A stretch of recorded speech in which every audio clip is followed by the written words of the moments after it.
Assalamualaikum warahmatullahi wabarakatuh.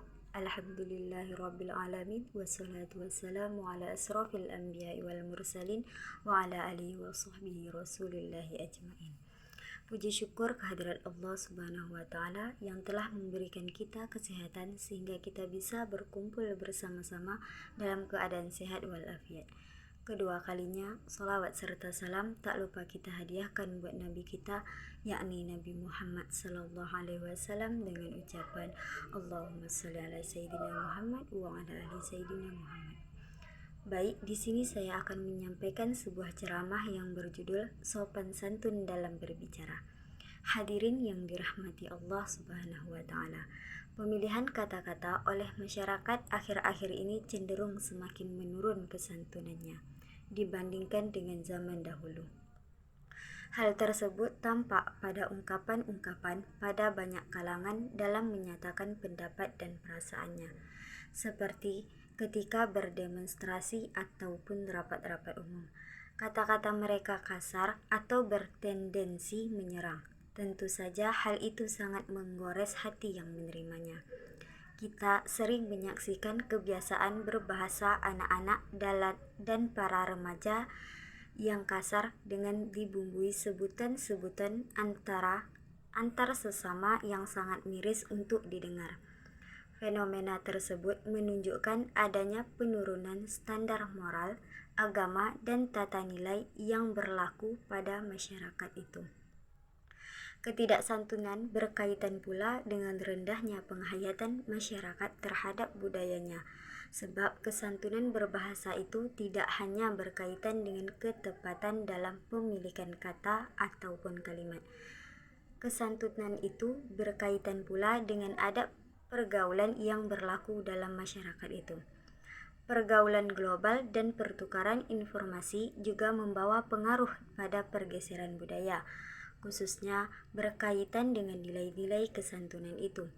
Fenomena demikian menyebabkan para remaja dan anggota masyarakat lainnya gampang dalam berbahasa.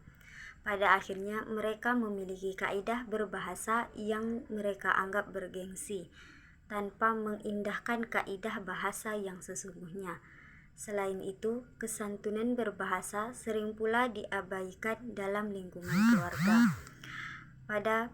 Padahal belajar bahasa sebaiknya dilaksanakan setiap hari agar anak dapat menghayati betul bahasa yang digunakannya. Anak belajar tata santun berbahasa mulai di lingkungan keluarga. Nilai-nilai kesantunan berbahasa dalam beragama juga merupakan salah satu kewajiban manusia yang bentuknya berupa perkataan yang lembut dan tidak menyakiti orang lain.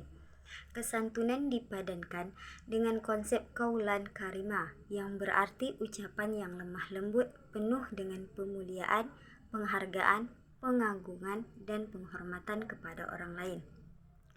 Berbahasa santun juga sama maknanya dengan qaulan ma'rufah yang berarti berkata-kata yang sesuai dengan nilai-nilai yang diterima dalam masyarakat penutur.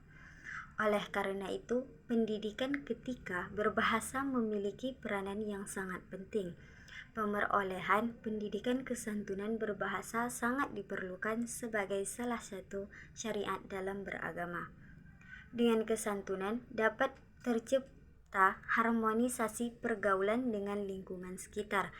Penanaman kesantunan berbahasa juga sangat berpengaruh positif terhadap kematangan emosi seseorang. Semakin intens kesatuan berbahasa itu dapat ditanamkan, kematangan emosi itu akan semakin membaik. Aktivitas berbahasa dengan emosi berkaitan erat, kemarahan, kesenangan, kesedihan, dan sebagainya tercermin dalam kesantunan dan ketidaksantunan itu. Berbahasa santun seharusnya sudah menjadi suatu tradisi yang dimiliki oleh setiap orang sejak kecil. Baik, cukup sekian ceramah yang dapat saya sampaikan. Jika terdapat salah dan silap saya mohon maaf. Wassalamualaikum warahmatullahi wabarakatuh.